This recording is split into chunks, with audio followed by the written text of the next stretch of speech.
Hi, this is Arcus Main, and in this Raid Shadow Legends video, we're going to be going through the Fire Knights. This is definitely one of the more difficult dungeons. It's kind of similar to Spiders in that you should really have a good team composition in order to do it. So I will just run through it quickly here and talk about the mechanics. Obviously, this team is definitely not accessible to everybody. I will explain the function of each champ as we go through the dungeon. So if you have difficulty going through the waves, as with pretty much every other dungeon, you should definitely bring someone who's got some sort of crowd control.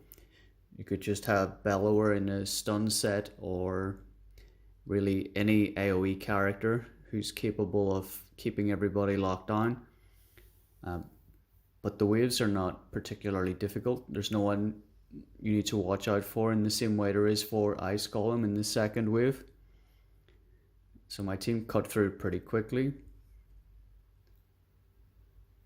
So once we get to the boss, I will then explain the mechanics.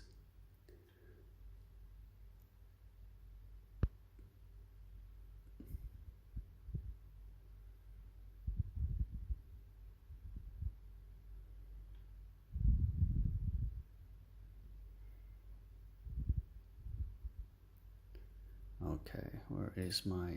There we go. Hang on, Arbiter. Alright, so the boss has got this shield. It reduces the amount of damage he receives. You have to hit him 10 times in order to remove the shield. In earlier stages, you only have to hit him 5 times to remove the shield. So his passive then, he receives 80% less damage when the shield is up. He is also not affected by debuffs. If his shield is still up at the end of his turn, he attacks everybody and decreases your max HP. So if you can't cut down his shield, then he will just eventually destroy your max HP to the point where you can no longer fight him. So it's very important you have people with multi-hitters in order to do this. So in my team, I've got Stag Knight. He hits twice. He's useful for the waves because he has attack down and defense down. On his A1, in addition to hitting twice, he also has slow speed, which you can apply to this boss. Yannicka is here for damage. She helps clear the waves. She has 2 hits on her A1 as well. She also puts up a leech just to keep everybody alive. Xavia's got 3 hits on her A1. She's also useful for clearing the waves. And poisons are pretty effective against this boss since he does have a lot of HP. Coldheart is here because she's got 4 hits on her A1. She also has heal reduction on her A1. This stops the boss from healing every time he takes a turn. And of course her A3 for depleting the turn meter is very useful because it stops him putting his shield back up. Arbiter is here for safety in case anybody goes down. As you can boost turn meter, it means we also get more turns in before he has the ability to put the shield back up. So he does put decreased speed out. So this can be very annoying because it means you're not going to take as many turns to try to knock the shield down, which in turn means he's going to do his move that destroys your max HP. So at the end of every turn he heals by a percentage. I don't think it says where it is, but it is quite a lot. We'll play it through here on auto. Okay, so you can see already Coldheart has put down the heal reduction debuff, very important. And it should be pretty much GG from there. So there are some masteries you can take that will definitely help you complete this dungeon. One of them is the counterattack mastery. This is especially useful on champions with multiple hits. So if you get hit, then you counterattack and you help. It speeds up the process of removing a shield. Another one is Evil Eye. So on their first go, they have a chance at reducing his bar. Yeah, so if you've... This dungeon really needs a good team setup. It's not like Dragons where it's pretty much just a DPS race. So after this, I will go through some alternatives, some nice points for the tournament. Okay, so now I will put together a more free-to-play accessible team. Okay, so hopefully this team is more obtainable. So I'm using Hai Katoon. She's free from the 30-day login rewards as the speed lead. We've got Razin here, who is from the Fusion. He does have 3 hits on his A1, decreased defense weaken on his A2, and decreased turn meter on his A3. We've got Kreela. She was from a fragment event. She's got ally attack on her A2, which is very useful. So once that procs, then everybody will attack. So that speeds up the process of reducing the boss's shields. And she also hits quite hard. She is in a relentless set. This will be useful for making her have more turns to decrease the cooldown of that skill. And Cold Heart and Stagnite are still on the team. This team is definitely going to be slower because we've got no one in here who's very good at clearing the waves, because Kreela is magic affinity, so she's weak. Razin will help a bit because he does have the A3 that decreases the turn meter of all enemies. But other than that, the first few waves are going to be very slow. As long as no one dies, then it should be a successful run. Again, if you do have issues getting through the waves, you should bring in someone with a stun set. But part of the issue with that is everyone who has attack all enemies on their skills, they're all single hitters. So they're not going to be as useful for the boss, but they will help you get to the boss. So for example, Bellower, very useful for getting through the waves, but he's no real help on the boss. You might get lucky and land that weak defense down, but apart from that, he's not going to be much help to your team. So I will just skip this bit until we get to the boss.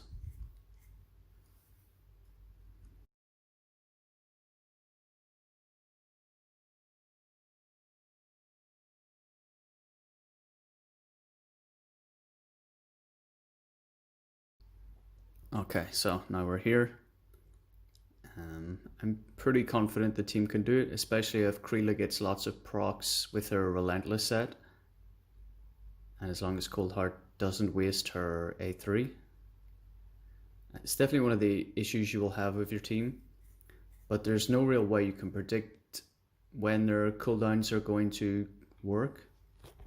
It's not the same as the clan boss, where you can predict when the boss is going to have his turns and then speed tune everybody accordingly, because if someone has a weak hit or someone doesn't crit or pretty much anything, like a relentless proccing at a different time, then it's very difficult to actually speed tune a dungeon team. So generally it's just safer to always have them go super fast, and that is especially true for this dungeon. So you can see Hai Katoon has got the speed buff and boost turn meter. So this run is going to finish soon. So yeah, actually it worked out better than I thought. Hai Katoon has also got decreased turn meter on her A3, but you need to have high accuracy to land it, which my Hai Katoon does not have. Okay, and done.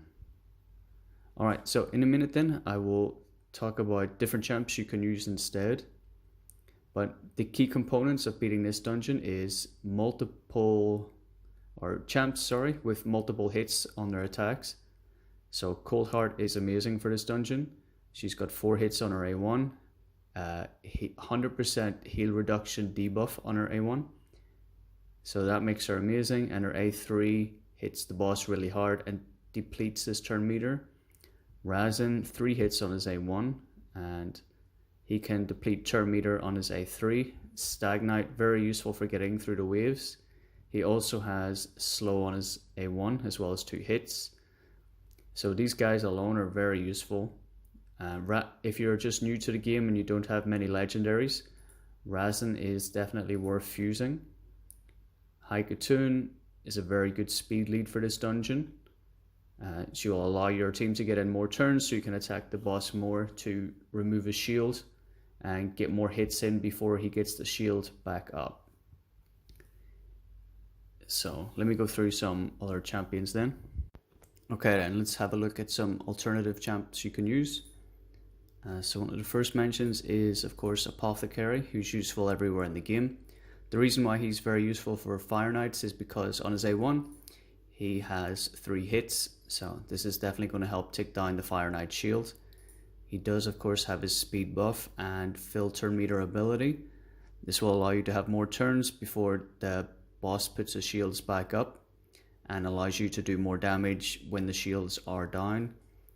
He's got a decent leader skill, increase ally defense by 21%, and he's got a heal just in case you need it. So he's very useful for this dungeon. I think I used him during my first clears. And although he is magic affinity, because you're not trying to land any debuffs, he's still very useful. Whereas someone like Tyrell, who you do want to land debuffs, whether it's his decreased turn meter, which could be resisted, or decreased attack, or decreased defense, if Tyrell hits the boss as weak, then you will not be able to land these debuffs. So I think he's still reasonably useful for this dungeon if you're struggling with other options, but because he is the wrong affinity match, he's definitely not the best option. There are others. I don't think there's anyone else here worth mentioning. Maybe Hyria. The only reason I think she is useful, here she's got attack one enemy 3 times with a chance of placing a strong poison, which is good. So you can book that out to 50% chance per poison and 55% then with masteries. So that's pretty useful. And then of course her team up with 2 random allies. So this is only 2 random allies, whereas Kreela is 3 random allies, and Catacomb Counselors also 3 random allies. There are not many champions in the game who have this move.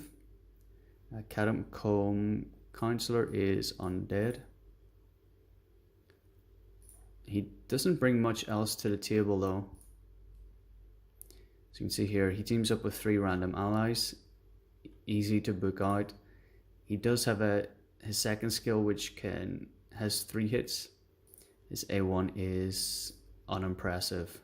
So he's one option if you're looking for someone with ally attack. Seeker is quite good for this dungeon. On his A1 he attacks twice. This will help decrease the boss's shields. He also fills your turn meters and boosts your attack. And if you get hit with a critical hit, he puts up an increased defense, so you take less damage from the boss. So if you want, so he's an alternative speed booster. Again, you don't need to worry about him landing any debuffs, so the fact that he's magic affinity is not a problem. So apart from just going fast and trying to land the debuffs, which is the method I recommend, there are different ways you can actually beat the Fire Knight. One of them is by doing counterattacks. So if, for example, you have Skull Crusher. This seems so slow. I did not click on you. Okay, so if you have Skull Crusher, so he's got counterattack on all allies except himself. So this works very well in theory. So if the boss attacks everybody on your team, everybody attacks back and his shields should be gone. However, every time I tried to do it, the counterattack buff would just disappear before the boss even attacked, or maybe it might still be up on 1 or 2 people, and so it doesn't make much difference to the actual run. It would be nice if I could get it working, because he does have a weak version of heal reduction on his A1, but every time I tried to complete it with the counterattack method, he would just waste it. And yeah, so that is why I do not recommend having a champion with counterattack, because he's not very useful going through the waves, and if the buff disappears before the boss attacks, he's only bringing 1 hit, and it's not particularly useful for the team. But if it's something you can speed tune, you could definitely bring in some other counterattacks. So there's only Skull Crusher, Valk, who is a barbarian. She does hit with her move, so she's useful everywhere. And there's also Martyr. I think she's Sacred Order or Bannerlords. Bannerlords. Okay. I can't even find her. Oh my god. Whatever. Yeah, so you could also bring Martyr. She must be one of these two, surely. Oh, there she is. How did I see her? Yeah, so you could bring Martyr as well. She does have ally attack on everybody, or sorry, counter attack on everybody. So she is one option if you want to do that. Another way of trying to get the boss's shields down, apart from counter attack then, is using reflect damage. I see if I can remember where he is. So you could use someone like Fellhound. So Fellhound is actually quite useful for going through this dungeon because he attacks all enemies on his A1, so you could put him in a stun set to crowd control the waves. Then here on his A2, he puts up a heal and reflect damage on your team. So the way the reflect damage works is the boss attacks everyone on your team if the buff is up, and you can book it out to a 2-turn cooldown, so it's almost always up. That is, if he doesn't waste his turns doing this move, block damage, which is not important. If he just did these two, he'd be much more useful. So he can have this up pretty much all the time. So if he's got reflect damage, if the boss hits everybody on the team while the buff is up, then the boss will take the equivalent of 5 hits, making it much easier to get rid of the shield. Then everybody just needs to hit him once, or a couple of multi-hitters once or twice. So Fellhound is very good for Fire Knights. As you can see also by the review, yeah, terrible for Clan Boss. So he is one option for the reflect damage buff. Another one then is a dwarf, a rare. I swear this player aim thing gets slower and slower. Where is he? This one, Runic Warder. So he's reasonably useful. So on his A1, attacks 2 times. His damage is based on HP, which is nice. And then here, put up the reflect damage, almost identical, but on a 3-turn cooldown.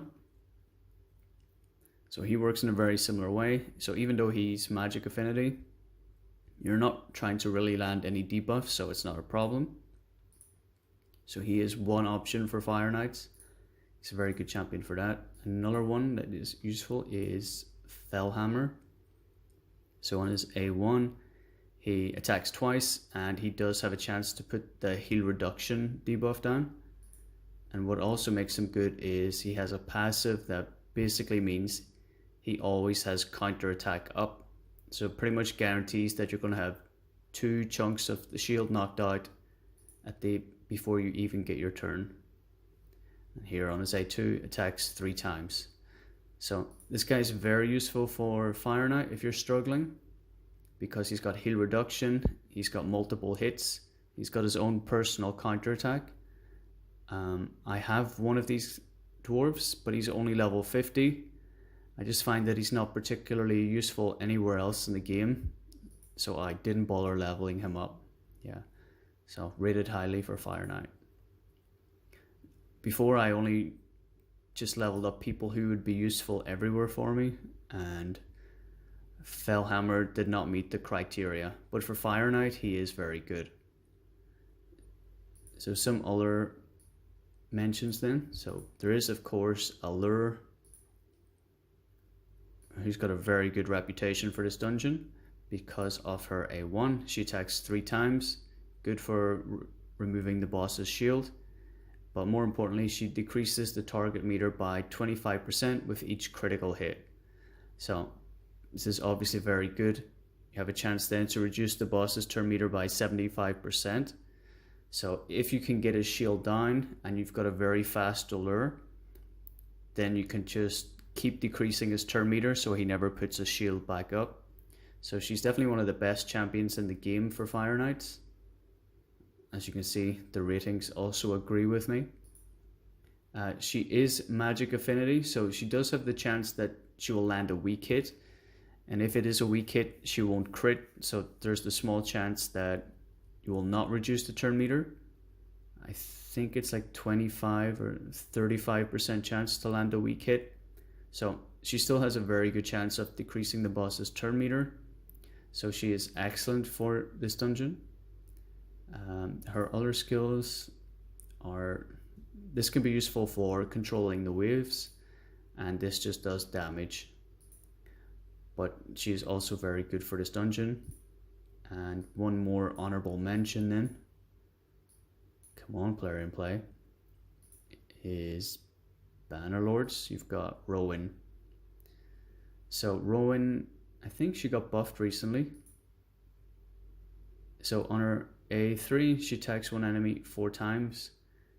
Each time has a 50%, fully booked out to 75% chance of placing a strong poison. And the poisons are good against this boss once you've got his shields down. A1, she has a chance of placing heal reduction. It is only 70% chance once fully booked though. You can get it up to 75 with masteries. And then on the A2, she also has a 3 hit. So she's also very useful for this dungeon now. Maybe the reviews are not so, 4.5 is reasonable. She's also very useful because of heal reduction, and she is a multi-hitter. I think really to complete the dungeon, multi-hitters, speed boosters, decreased turn meters, heal reduction is definitely the way to go. Counterattack is nice in theory, but so many times I just watched as the buff fell off and Skull Crusher just standing there with a single hit. It was just sad to watch. Anyway, that is it. The video is going on longer than expected. I think I've shown my gear for most of my champs in the other videos. Maybe I'll just make separate videos just to link everything to that instead of making one video too long. If you have any questions or need any help on beating the Fire Knight, you can let me know in the comments below, and I will end it there. Thanks. Bye.